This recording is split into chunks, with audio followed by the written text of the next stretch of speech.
લોકસભા 2024 ચૂંટણી માટે એનડીએ અને ઇન્ડિયા ગઠબંધન વચ્ચે મુકાબલો થવાનો છે, ત્યારે ગુજરાતમાં પણ ભાજપને હરાવવા આપ અને કોંગ્રેસ વચ્ચે ગઠબંધન થયું છે, ત્યારે હવે ભાજપને ટક્કર કઈ રીતના આપવી એ માટે આપ પ્રદેશ પ્રમુખ ઈશુદાન ગઢવી અને કોંગ્રેસ પ્રદેશ પ્રમુખ શક્તિસિંહ ગોહિલ વચ્ચે મહત્વની બેઠક યોજાશે।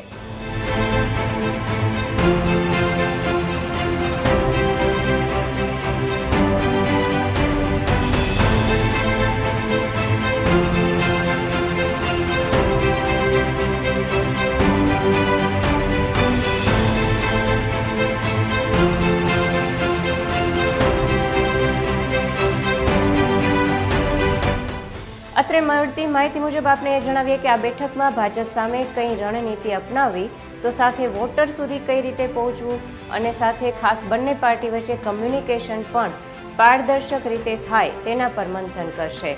આમ રાજ્યમાં બીજેપીને ટક્કર આપવા પ્રથમ વખત આપ પ્રમુખ અને કોંગ્રેસ પ્રદેશ પ્રમુખ વચ્ચે બેઠક થશે।